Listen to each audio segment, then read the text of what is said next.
forget to subscribe to the channel, like the videos, turn on notifications, leave a comment, and share the content.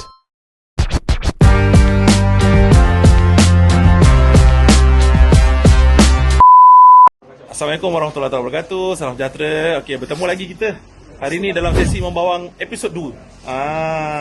Kita tadi dah membawang dekat ladang bawang yang direct sowing. Maksudnya dia sow direct dekat dalam dia punya batas. Okey, yang ini yang jenis greenhouse. Okey.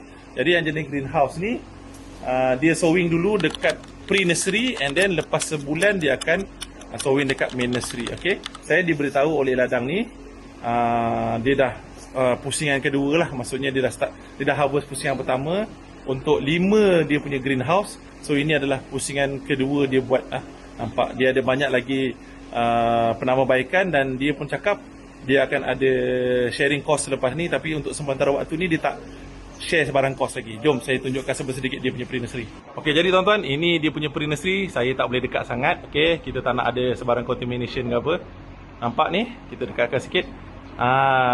Nampak dekat atas ni dia punya bawang yang dah disemai. Okey, kalau mengikut kata pengurus, dia semai dalam masa sebulan. Okey, bila dah ready, okey, kita rapat lagi tengok. Kita rapat lagi, nampak? Kita ambil daripada jauh ni.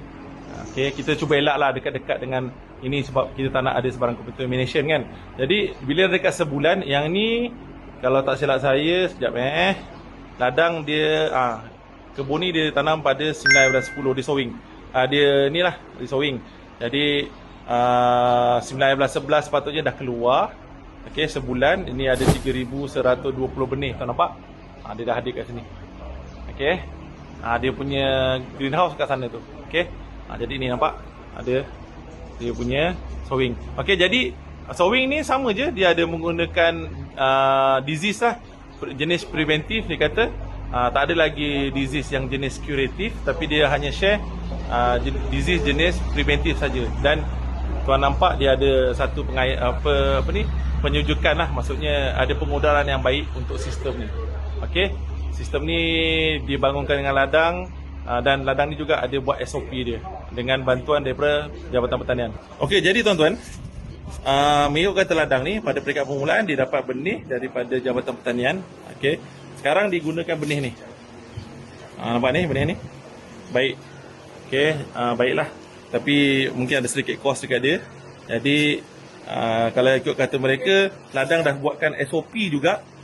Mungkin jadi saya doakan pengurus ni dapat ni lah. Dapat pahala di atas apa jasa yang dia dah buat kepada industri bawang dekat Malaysia untuk keterjaminan makanan ni. Sebab mengikut kata pengurus, dia dah sediakan SOP untuk tanaman ni yang detail berdasarkan ladang dia sendiri, supaya jika ada ladang-ladang lain yang buat, dia pun akan dapat menghasilkan juga bawang ni dengan mudah sebab SOP dia dah sediakan. Okey, jadi tuan nampak kat sini. Jadi ini adalah contoh bawang dia yang dah di-harvest daripada greenhouse. Okey, dia dah harvest, nampak memang cantik, memang sangat baiklah. Okey, jadi kita doakan supaya ladang ni segala urusan dia dipermudahkan.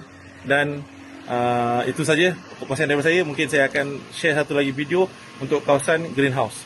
Sekian daripada saya. Assalamualaikum dan salam sejahtera. Bye bye.